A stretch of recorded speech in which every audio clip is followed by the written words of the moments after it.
네, 오늘이 새가족 소청 축제 2024년 마지막 전반기 마지막 주일인데요.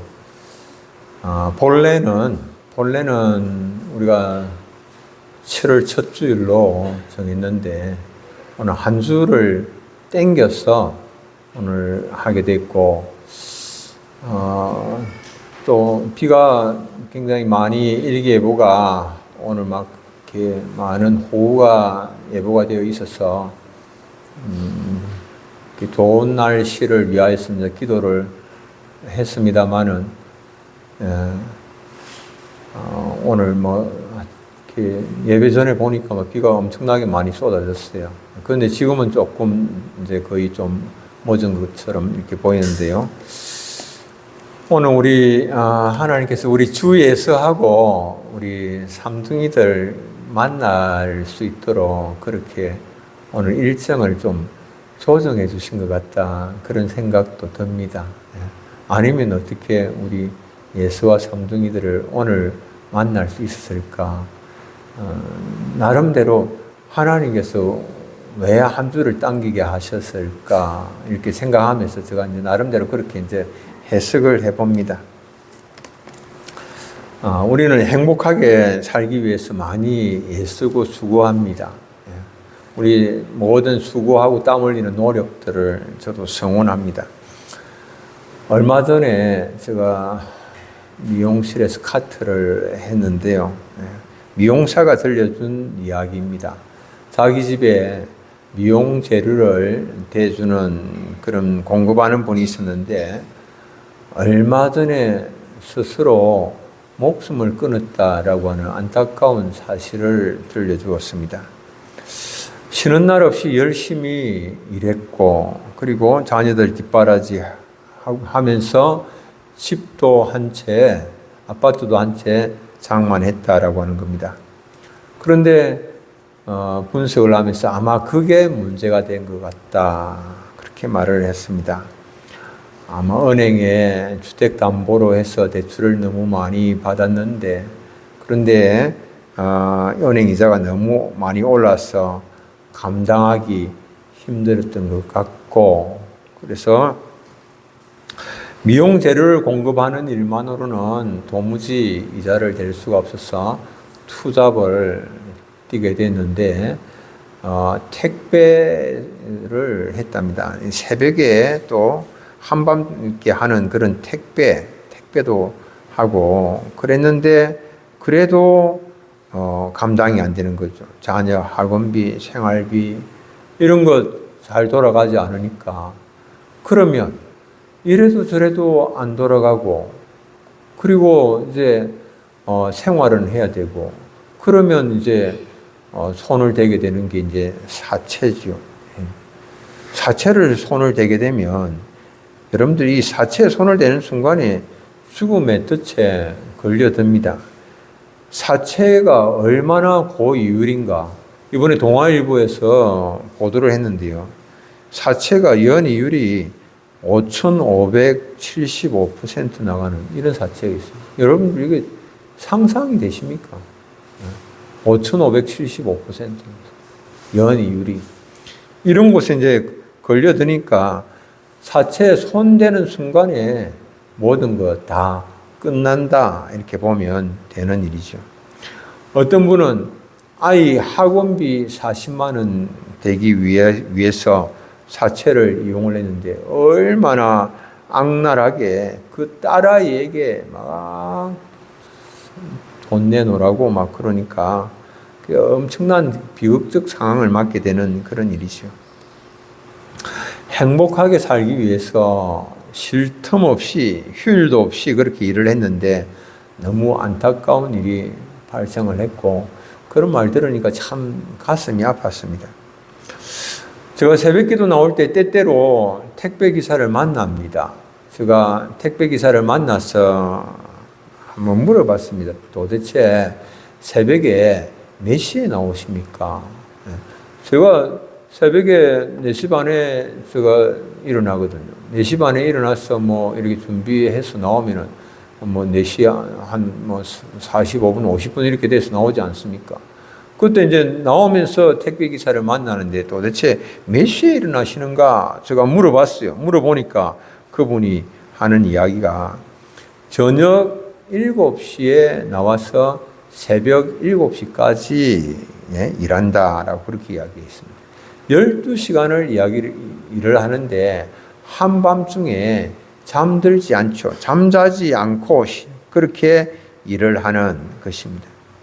밤을 낮으로 삼아서 그렇게 한숨도 자지 않고 수고하는 것, 무엇을 위해서입니까?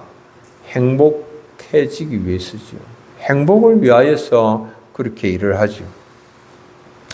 우리가 행하는 일의 궁극적 목적은 다 행복일 겁니다. 다 행복하고자, 잘 살아보고자 하는 그런 일들이죠.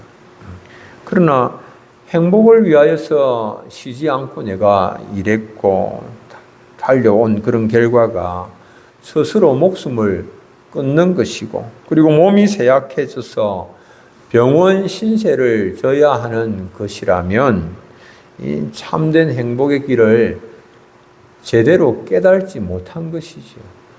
그동안에 행복을 위하여서 수고한 모든 것들이 별 의미가 없는 것이죠. 헛수고한 그런 일이죠. 안타까운 일입니다.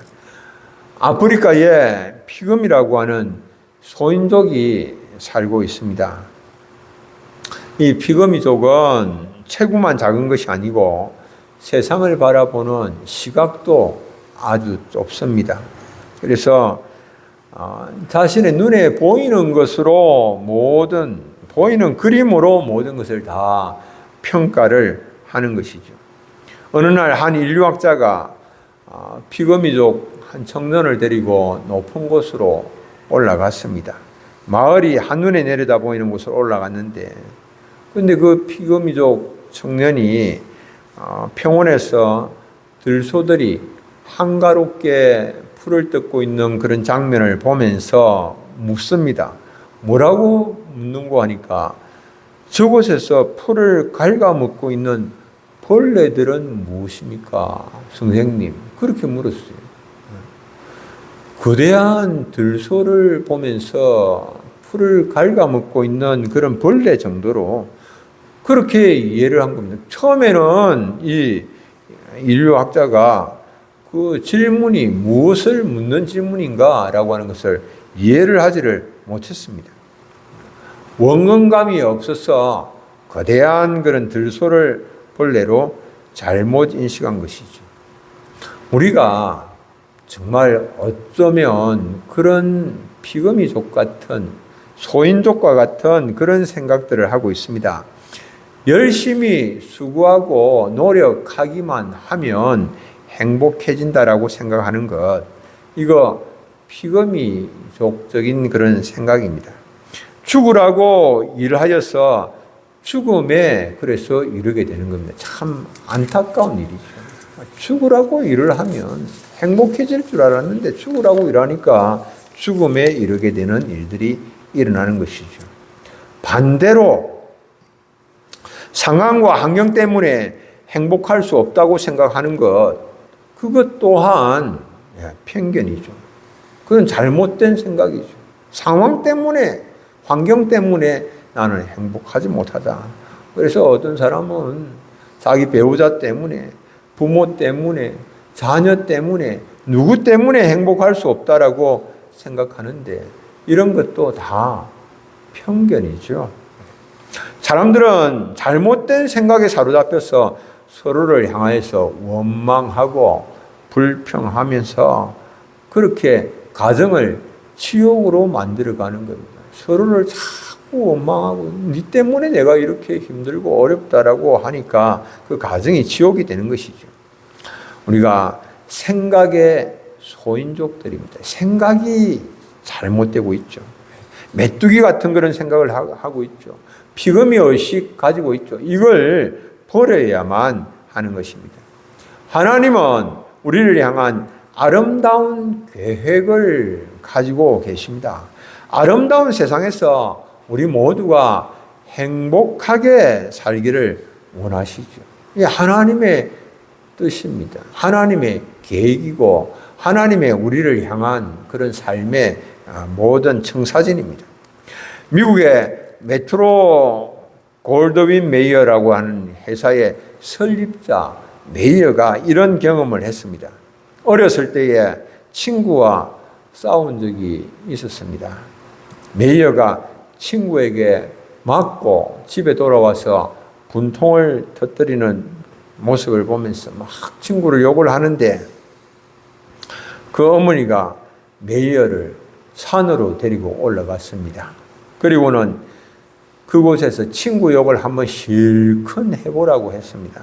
그래서 메이어가 산을 향해서 이 나쁜 놈아, 이 못된 놈아 막 소리를 지르는데 그 소리가 메아리가 되어서 자신에게 10배의 소리로 되돌아왔습니다. 그런데 이번에는 어머니가 그 메이어에게 하나님이 너를 축복하신다고 외쳐보라. God bless you. 하나님께서 너를 축복하신다라고 외쳐보라. 그렇게 말을 했습니다. 메이어가 그렇게 맞은편을 향하여서 외치니까 동일하게 자신에게 축복의 말로 되돌아왔습니다. 이 경험으로 메이어는 자신이 남을 향해서 한 번 욕을 하면 그것이 10배로 되돌아오고 한 번 다른 사람을 축복을 하면 10배로 축복이 되돌아온다라고 하는 사실을 깨닫게 됐습니다. 우리 인생의 만족과 행복은 자신이 힘이 있어서 하고 싶은 거 다 한다고 만족해지고 행복해지는 것 아닙니다. 힘이 있어서 가지고 싶은 거 다 가진다고 해서 만족해지고 행복해지는 것이 아니다라고 하는 거죠. 인생의 만족과 행복을 위해서 몸부림친 한 여인의 이야기가 오늘 읽은 이 본문에 등장하고 있습니다. 수가성이라고 하는 곳에 사는 한 여인의 이야기입니다. 이 여인은 행복을 위하여서 남편을 5이나 바꾸어 보았습니다. 정말 대단한 일이죠. 여러분들 결혼을 하셔서 가정을 꾸려서 살아보셨겠지만 한 사람의 배우자도 감당하기가 힘듭니다. 한 사람 배우자도 감당하지 못해서 사내 못 사내 그냥 난리가 나는 현실인데 만족과 쾌락을 위하여서 자기가 하고 싶은 일 다 해본 것입니다. 그러나 결코 그것으로 인하여서 만족하지 못했죠. 우리는 배우자를 잘 만나면 행복할 거라고 생각합니다. 좋은 배우자 만나면 아마 좀 행복해 할 수 있도록 그렇게 여러 가지 좀 도움을 주기도 할 겁니다. 그러나 배우자로 인하여서 누리는 행복에는 한계가 있습니다. 설문조사를 한 적이 있어요. 200명의 사람들, 여성들을 대상으로 해서 지금 당신이 다시 태어나도 지금 배우자와 만나겠느냐? 200명을 대상으로 설문조사를 했는데 200명 가운데 163명이 노라고 대답했습니다. 아니, 절대로 내가 지금 이 사람 다시 만나고 싶지 않다.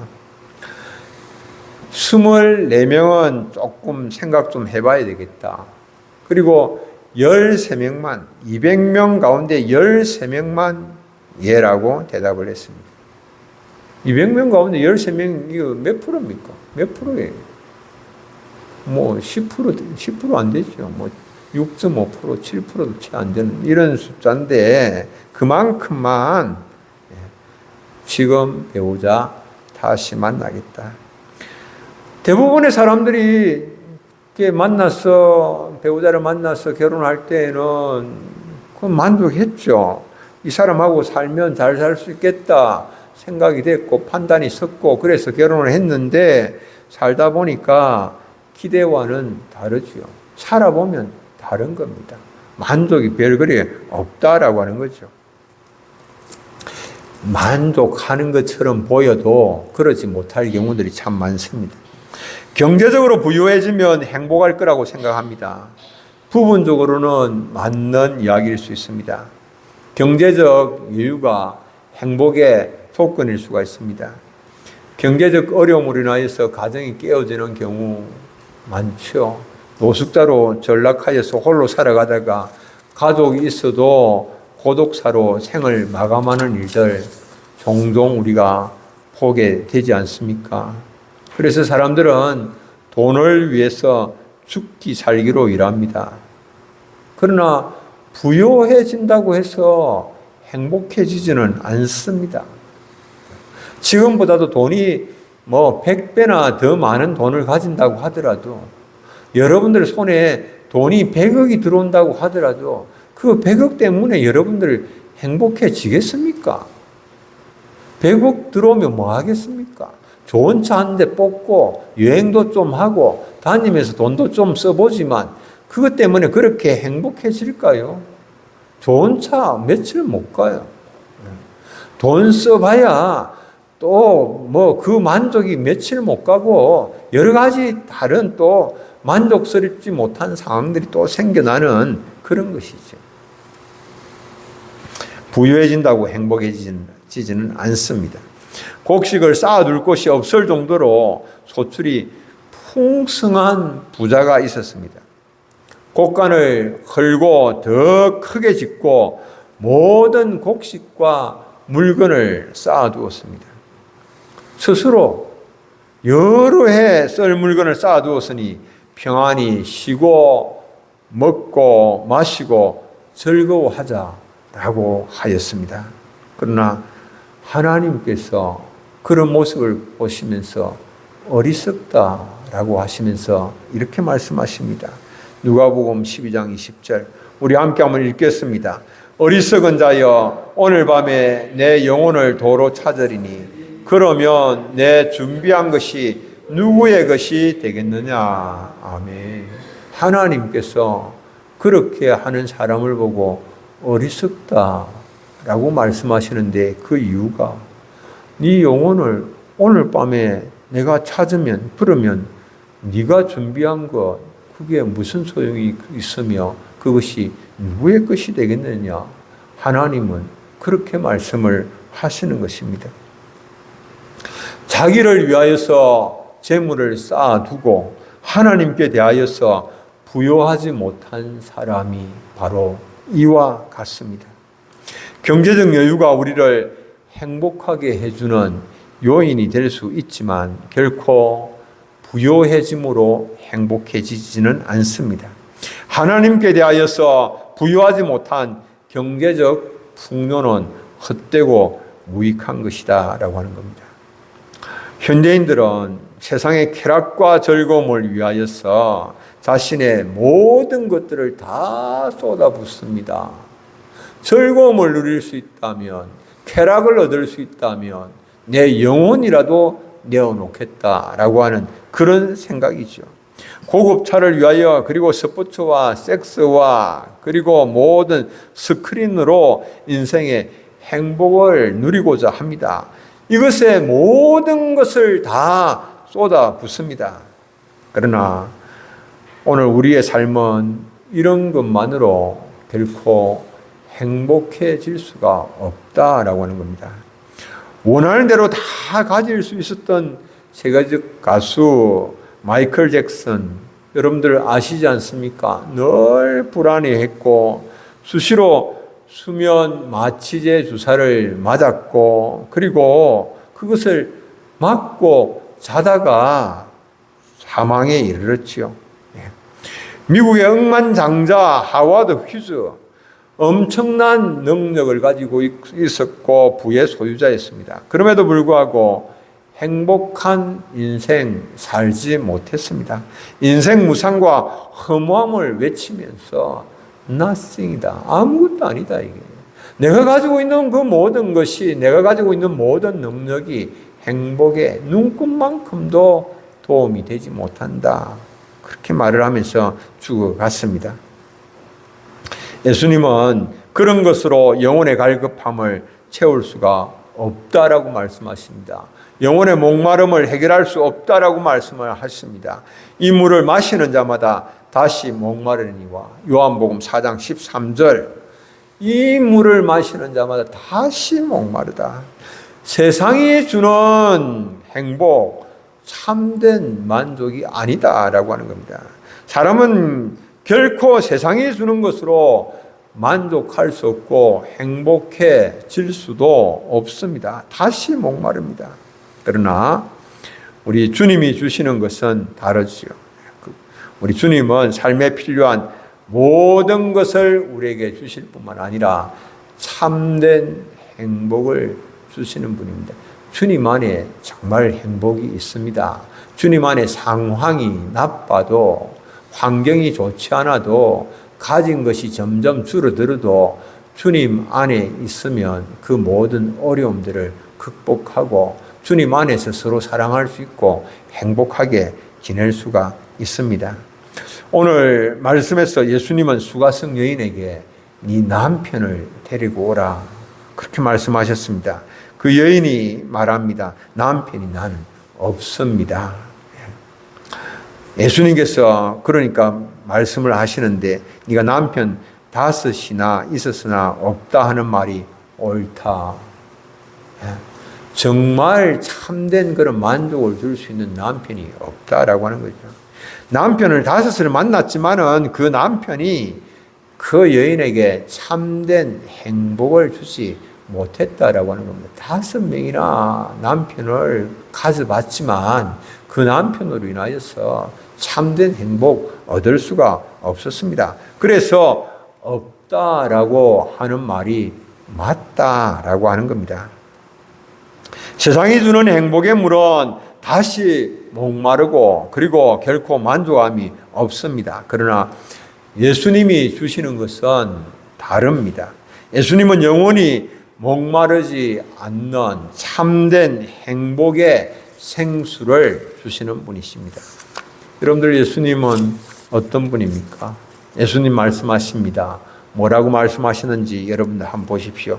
요한복음 14장 6절 함께 한번 읽겠습니다. 내가 곧 길이요 진리요 생명이니 나로 말미암지 않고는 아버지께로 올 자가 없느니라. 아멘. 예수님만이 우리의 풍성한 생명의 길이십니다. 예수님만이 우리의 영원한 생명의 길이 되십니다. 예수님만이 우리가 강건한 삶을 사는 길이 되십니다. 예수님만이 우리 문제의 해결의 길이 되시는 것입니다. 예수님께서 우리를 풍성하게 하시기 위하여서 가난하게 되셨습니다. 예수님께서 우리에게 영원한 생명 주시기 위해서 십자가에서 보배로운 피를 흘리시고 생명 주셨습니다. 예수님께서 우리에게 강건한 삶을 누리게 하시기 위하여서 채찍에 맞으시고 상하셨습니다. 고린도서 8장 9절은 이렇게 말씀합니다. 함께 한번 읽겠습니다. 우리 주 예수 그리스도의 은혜를 너희가 알거니와 부요하신 이로써 너희를 위하여 가난하게 되심은 그의 가난함으로 말미암아 너희를 부요하게 하려 하심이라. 아멘. 우리의 부요함을 위하여서 예수님 가난하게 되셨고 우리의 건강함을 위하여서 예수님 채찍에 맞으시고 상하시고 우리에게 생명 주시기 위하여서 보배로운 피를 쏟으셨습니다. 예수님은 우리의 행복을 위하여서 고침과 회복 모든 결박을 끊어 주시는 분이십니다. 참된 평안을 주시는 분이시요 참된 기쁨을 주시는 분이시요 참된 행복을 주시는 분이 우리 주님 예수 그리스도이십니다. 예수님은 우리에게 세상이 줄 수 없는 평안과 기쁨과 행복 주신다고 말씀하십니다. 수가성 여인은 남편을 5이나 만났지만 행복하지 못했습니다. 그러나 예수님께 나와서 참된 행복을 찾게 되었습니다. 예수님은 이 물을 마시는 자는 다시 목마르 목마를 것이지만은 그러나 내가 주는 물을 마시는 자는 영원히 목마르지 아니하리라고 말씀을 하십니다. 예수님께 나오면 평안이 있고 기쁨이 있고 참된 행복이 있습니다. 예수님 마음에 영접하시고 주님 주시는 이 모든 좋은 것들 온전히 누리시는 우리 사랑하는 성도님들 다 되시기를 축복합니다. 우리 함께 한번 기도하겠습니다. 하나님 아버지,